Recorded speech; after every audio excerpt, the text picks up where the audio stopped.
Shalom and welcome to another edition of Parsha Talk. I'm Rabbi Elliot Malamet in Highland Park, New Jersey at the Highland Park Conservative Temple Congregation Anshe Emet. And joining me, my good friends, Rabbi Barry Chesler of the Solomon Schechter Day School of Long Island, Rabbi Jeremy Kalmanofsky, Anshe Chesed of New York City. We are recording this on Yom Ha'atzmaut, wishing everyone a beautiful Yom Ha'atzmaut, complicated times. Fragile moment. I'm off to Israel this week, so wish me Tzeitchem L'Shalom Sunday So, evening. So you're going this Sunday? I'm going this Sunday evening. We'll talk about what we're going to do our And next. and so and I'll go in a couple weeks. Yeah, That'll boy. we'll So have, you'll we'll have have to go some in the world to come. I we'll have mentioned, some, this. Look, I like to live out the fact that a pillar of my rabbinate, as it is for all of us, is connection to Israel, and I live that out, to travel as often as I can. Obviously, it's I have reason to be there, and I encourage people to go. And I understand it's not easy because it's expensive. It's not easy because you don't know what to do. It's not easy if you don't have anyone to go there for, and on and on and on. So, I quoted this line by Einat Wilf, who said, "If you can't live in Israel, have Israel live in you." I like that. I oh, think, oh, you know what? It's lovely. It's there's a literary term for that kind of coinage, but we'll leave that for literary analysis. I'll say it again: if you can't live in Israel, have Israel live in you, and that has profound echoes and profound resonance in us. I want to make the observation. Like I go to Israel every chance I get. Doesn't matter. But you have, and you're going to go to meet your granddaughter, and now I have a child living there, and I just want to make the observation that one of the real challenges here in American Jewish life is we watch, especially since October 7th, 2023, a real divide of people who've grown more and more and more intensely connected and people who've grown less intensely connected before our very eyes. And I worry very much that in American Jewish life, especially non-Orthodox American Jewish life, the inner gets more and more and more concentrated, and the peripheral grows more and more and more peripheral. I was talking with a bunch of, talking with some of our former campers, just about how many Ramonics marry Ramonics, but rabbis' children marry rabbis' children. And that's kind of wonderful and kind of scary because the people who are really, really connected are really, really connected. But the people who are less connected are just a lot less connected. And that's true about Jewish practice, but it's true about Israel. And I think that the American Jewish community that does not have that, very, very indelible living inside you kind of connection, I think it's going to be a real challenge. For a good long while, the birthright phenomenon had intensified that, had goosed that, people, millennials, thanks to birthright, visited Israel much higher percentages than their parents had because it made it so possible for them, and they were there for at least that one time. But I worry about this. This is one of those things that keeps me up at night to think that a younger generation, that unless they're really, really connected and they have people and they have family and they speak some Hebrew, they're like, why? What? This is another country around the world. It's always in the dang news for war and violence and terrible crap. Why does it So seem that makes it so important to that me? makes it an educational issue. And I think, your words are heard, but I think that the cautionary note is that it's a snap right now, it's a snapshot. And the question is, what can we do about it? And it seems that not enough is spent on that aspect of the problem. Rather than giving in or just noting the problem and moving on, figuring out a strategy for engaging people who are thus far disengaged. I when I spoke about this on Shabbos, I spoke deliberately about five areas that people could, two of these are very difficult, and three of them are not so. Learning a language ought not be difficult, but it is very difficult to convince Americans to learn a language. And when you think about Hebrew and how Hebrew and knowing Hebrew gives you all the access to Israel that you need. And you don't need to be fluent, and you don't need to be super proficient, but you just need to know things to be able to access and to have a basic conversation, and to know the story, to be part of the story. I think to become consumers of Israeli culture, that's fairly easy. To connect to people, the way our relationships with Israel are I think they're directly proportional to the way we connect to people, to Israelis, both Israelis who live in America and Israelis, of course, who are we've come to know through places like Canada. I think one of the most important things that Ramah does is bring Israelis to Ramah, and we form relationships with them. And some of those relationships end up becoming, very, very important in our lives.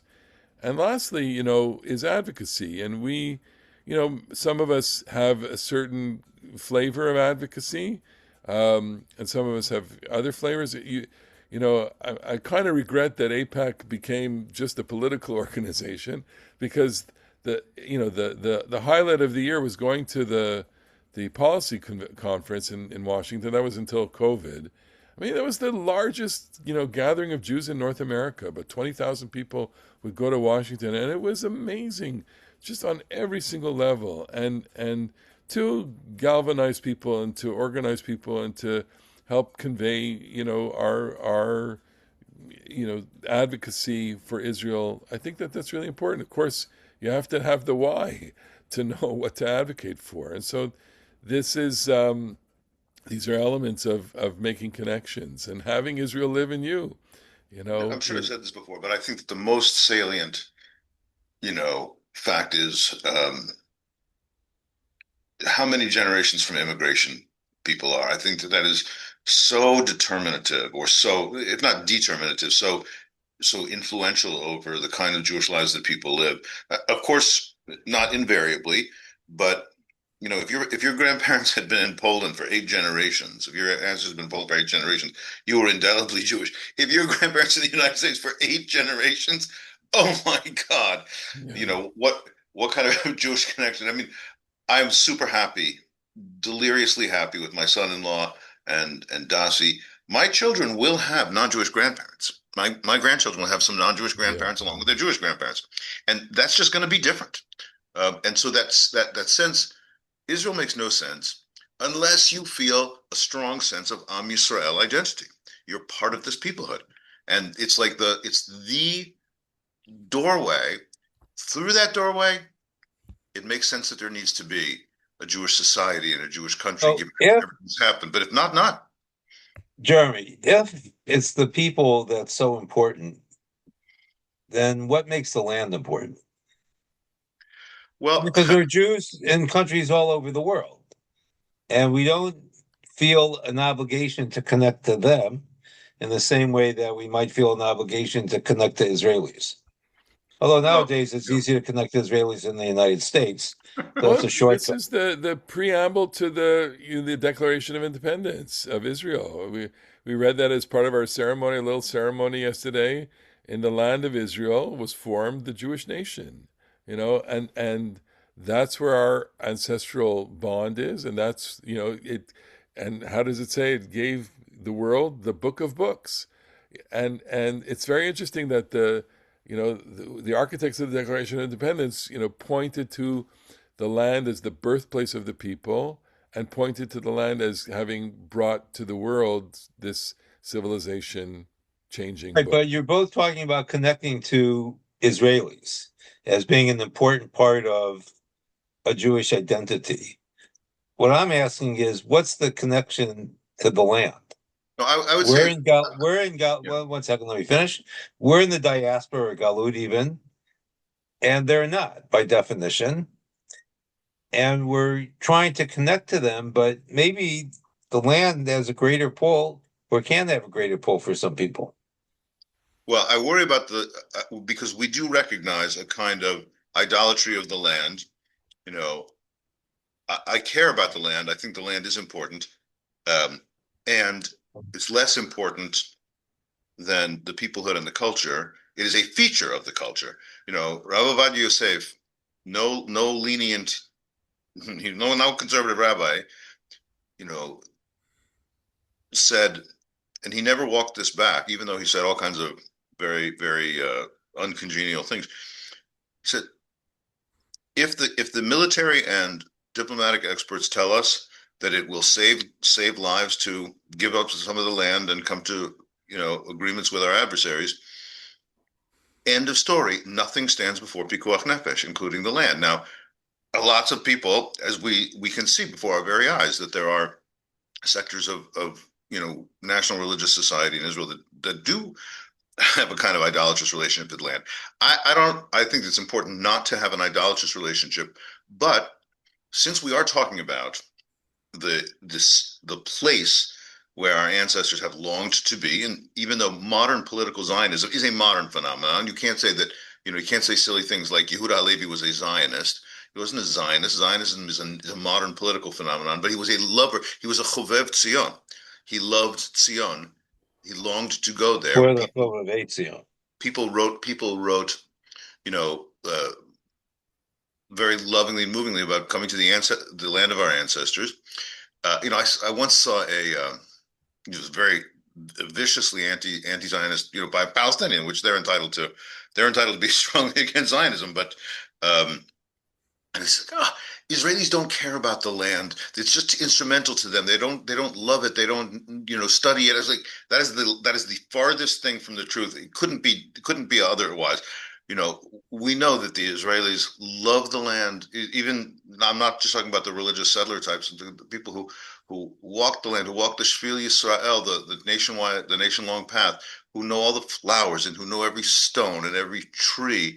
This is a big part of our culture, and it is the place which is central to our history, and it's the place where the culture, the everyday culture, not only the high culture, not only the art, not only the Torah, but you buy your shoes and your onions and your bread in the Hebrew language. Judaism's natural habitat is Hebrew.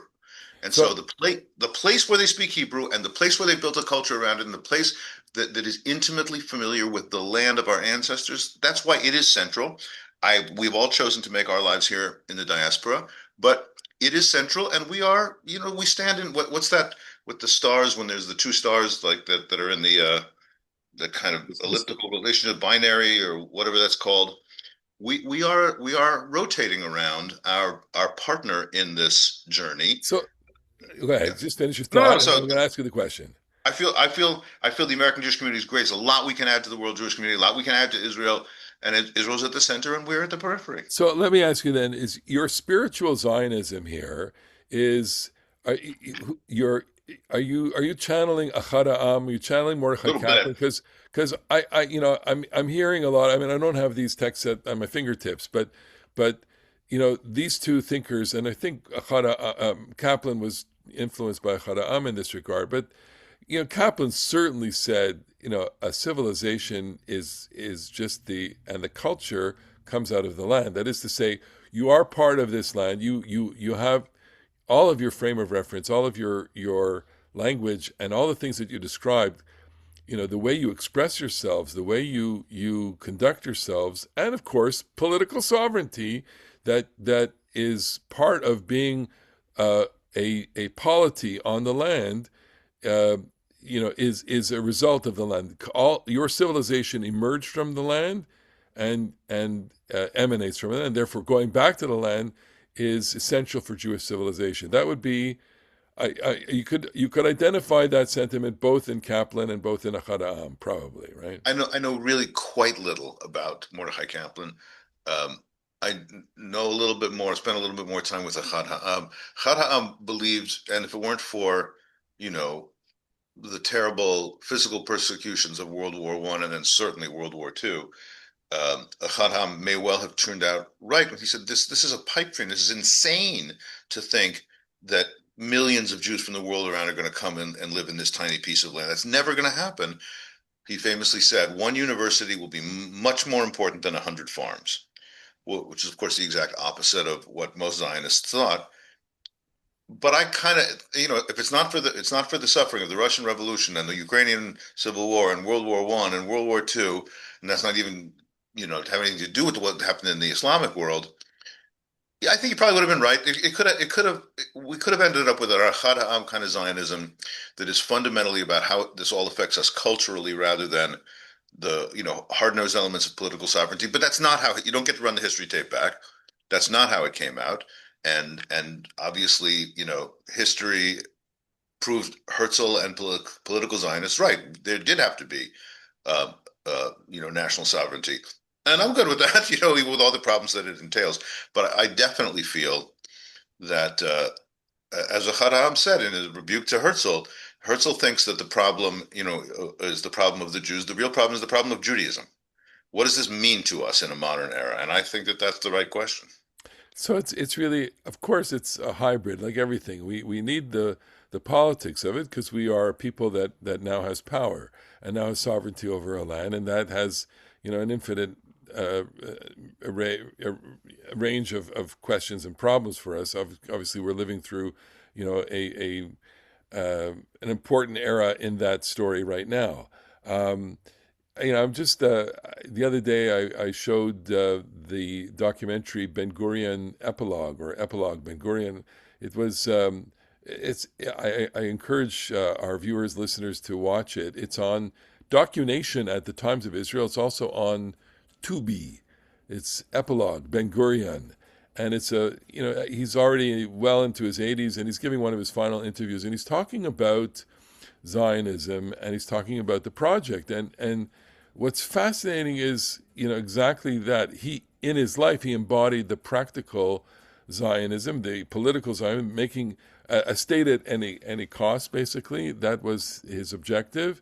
And understanding probably more than anyone at the time that to build a state is nuts and bolts. And ideas are important, and he was a very, very thoughtful, brilliant. Right. What you could say about Ben Gurion is he was very practical, as you pointed out, but his dream went unfulfilled. If you go to Sde Boker and look out at the desert, which Yeah. he thought would be developed and never ever came to Well, much. don't say never. I mean, the I wouldn't Negev is, say okay, so not yet, but when he went to Sde Boker, it was in the 50s, yeah. and now it's 70 years later, and there's been a lot of development in the Negev. Don't get me wrong, but looking out where that sign was from his house, it doesn't look a whole lot different than what he saw. There's a university in the Negev. There are lots of look. There's a long way to go, of course, and nobody is rushing to the Negev. Although people, The Russians were rushing when the I was there. area that is experiencing the largest population growth in terms of mobility is the area around Gaza. The Otef Gaza has extreme. Lots of people want to live there now because it is beautiful there. That's the Western Negev. It's not the where Sde Boker is, but this is a good conversation, and I'd certainly recommend people. So it's part of, again, getting Israel to live inside you is knowing the story, and it's culture, it's accessing that. It's not hard. It's never been easier to do. We have all the access points literally at our fingertips. We can watch hours and hours of movies and and television shows. They're all brilliant and wonderful. Most of them are good. Some are like anything. And there's lots and lots to learn. And it's what I say to people, it's actually good for your life. To have Israel in your life, it's good for your life.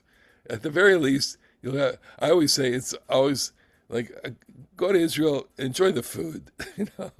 At the very least, you have a delicious tomato, because the tomatoes we get at Costco, not as good. Okay. Oh, there's nothing like an Israeli tomato. Or a grapefruit off the tree. All right. We have in there. We got to talk about the Parsha. It's only an amazing Parsha. It's an amazing Parsha. 2 Parsha, Aharei Kedoshim. We're not going to talk about Aharei because Aharei we deal a lot with at Yom Kippur. All the rituals that are involved in the purgation of the sanctuary and atonement. But Kedoshim, let's just go to the payload verse. V'ahavta l'reacha kamocha, chapter 19, verse 18. 18.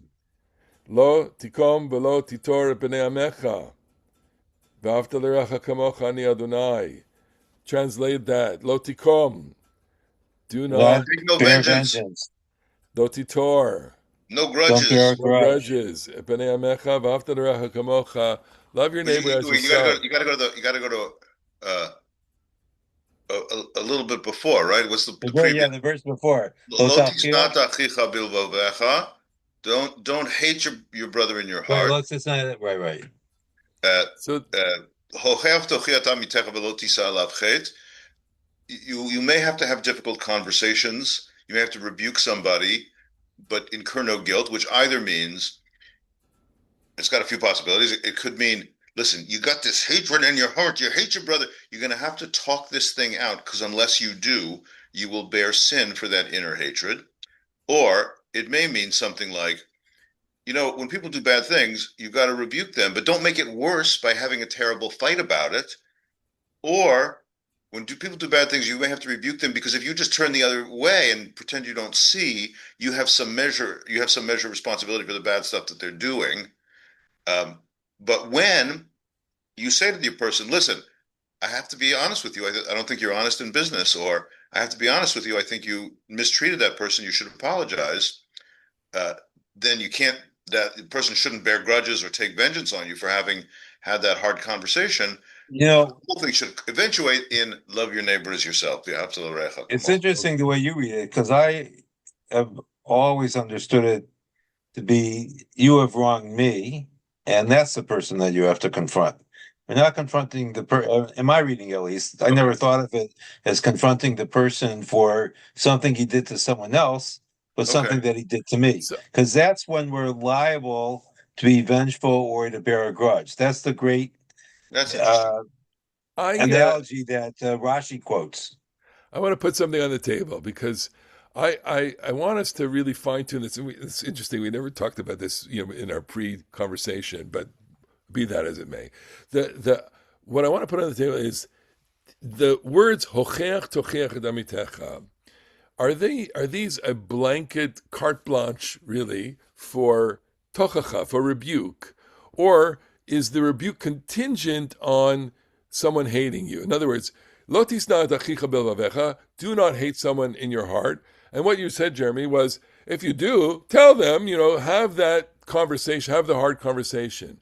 So So one second. I read. Do you I'm do you, sorry. do you want to make the rebuke or the conversation contingent on not hating, or do you just want to just cut it and paste it to every situation? Let me give an example because it's very personal. When I was a high school person, a student, You and remember? very interested in religion and Camp Ramon, and I associate with a lot of Orthodox people.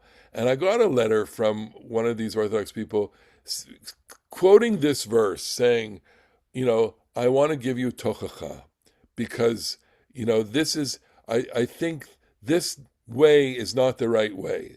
And I was always very puzzled by that formulation that this is a rebuke, but you don't hate me, right? And it's a misuse of the verb, or it's a misuse of tochacha. You're allowed to give someone advice. You're allowed to give someone musar, but is tochacha only for a situation where there's hatred, or is tochacha, does it apply anytime? So I would suggest a different translation than rebuke. I would suggest correction. That there are situations that have to be corrected. When you are hurt by another person, the tendency among some people is to let it fester and not address the issue. And when that happens, that often leads to either vengeance or bearing a grudge. And what the Torah is saying, when someone hurts you, you have to address that with that person. There cannot be a solution otherwise. But is the source for that this verse, or can I find another source? Because I don't hate that person for hurting me. I'm hurt by that person. Well, Right? no, but you could hate that person for hurting you. Yeah. When someone does something bad to us, we often think terrible things about that person. How could they do that to me? Et cetera, et cetera, et cetera. And I think that, to go to the end of verse 18 for a minute. So the point is, you need to love your neighbor as yourself, because your neighbor is created b'tselem Elohim, just like you. And when you hate that person, you're treating them in a non-divine way. And so you have to correct them. No, and I want to instantiate that. I spent a little time for another project recently, thinking about the relationship between in rabbinic literature Jews and non-Jews, and how do we understand? We both have a tradition that says mefarnesim aniei akumim aniei Israel. You have to sustain the non-Jewish poor along with the Jewish poor, and if people are coming, to take payoff from your field, for example, you can't let only the Jewish poor take the agricultural supports.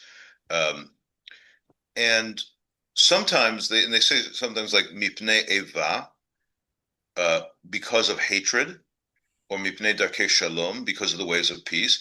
And there's kind of two ways you can go with that. You can say, listen, here's the deal. I really would prefer not to sustain the non-Jewish poor. I really would prefer to discriminate, but that's going to cause more hatred. It's going to cause a problem down the road. And so prudentially, we're going to support these non-Jewish poor, because it's prudentially wise, because we'll be worse off. Like Jacob after the Shimon and Levi episode, like, how am I supposed to make friends here? What are you doing? Or you can say it's mipnei eva, because that is a hateful way of acting. Mipnei darkei shalom, because that is a peaceful way. It's for the sake of peace. It's for the sake of avoiding human hatred, which I find is massively much more congenial. I'm not sure that the other one is wrong as an interpretation of an ancient text, but I don't want to think that Judaism says, listen, prudentially speaking, it's fine to give tzedakah to non-Jews. I want Judaism to be saying, no. We're after here a world of no eva. We're after here a world of not hatred, but of love, and exactly in the way that Barry's just talking about, because every human being, by dint of being a human being, has a moral claim on us. I just want to be cynical for one moment, which is that maybe it's important for us to there are other reasons than altruism to do that. And this is what happens all the time in these kinds of exchanges. Look, we get invited to all sorts of things where we have to, bring in an ad and give and support. And the reason why we do that is because it's transactional. You do it for me and I do it for you, and that's the philosopher Mauss, right? Mauss, right? What is the gift? The gift is about giving something, but it's also you are making a claim on them. And this is the reciprocal society, or the so-called and it's not society. cynicism. I think this is the way it works. And so, look, v'ahavta l'reacha kamocha does involve some kind of reciprocity here, right? Or does it? Reciprocity is fine, but first of all, Marcel Mauss was that writer, the gift, but his friends called him Mickey. It's better than being called Minnie in that context, I suppose. Minnie. Okay. But reciprocity is a fundamental human good. That is fairness. That is kindness. Yachase gomlin, we call that in Hebrew, meaning like to be gomel chasadim is not bad. That's a nice thing. However, at some point, there's a fine line at which, what's that word? Not transactionalism, but it's just like thinly veiled self-interest. Some level of altruism is absolutely necessary in your moral toolkit, and some level of selflessness. You shouldn't do ethical behavior only asking yourself, well, what am I going to get out of it? There's nothing wrong with creating a society in which people care for each other, and that's reciprocal. But there should also be, the wider lens, which says Ben-Gurion and Aharei all over again. This is practical and also spiritual. So what I would say, what the verse is suggesting, is that in order for God to love you, you have to love those that God loves, and that's everyone else. And that's everyone else. Okay. Well, I just happen to be looking here at as we were talking about the Ibn Ezra says, first of all, I did hear Professor Yeshaya Leibovich, very, one of a kind figure in Israeli life. He was a scientist, but he was also a significant, public intellectual, philosopher, and Torah speaker. He's an important religious voice. And I heard him once speak in Jerusalem. He was arguing with David Hartman, and he had very unique voice. V'ahavta l'reacha kamocha ein pasuk kazeh b'Torah. There's love your neighbor as yourself. There's no such verse in the Torah, and everybody's like, I'm pretty sure there is. And he goes, "Ha-pasuk ho." The verse is, "V'ahavta l'reacha kamocha ani Adonai." yeah, I am the Lord your God. And love your neighbors with, I am the Lord your God. And Ibn Ezra says, exactly as Barry was suggesting, it is because I created everyone. And B'Tselem Elohim does not apply to Jews. It applies to all human beings. Because I created everyone, that warrants a certain kind of, fundamentally loving treatment. And I'm for that. very nice. Man. Well, that's a very good place to bring this to a conclusion. We are at the time where we have to say goodbye to everyone and to thank everyone for watching, for listening. I always bump into people who enjoy this, and we're just so honored. I convey that to you guys. People in my shul say, tell them that it's great. We love it. So we love it too. We have a good time doing it. Indeed. That's what we do. So everyone have a beautiful Shabbat, and we'll see you next week on the next edition of Parsha Talk. Take care. Shabbat Shalom. Shabbat Shalom. Okay. All right. So you're leaving.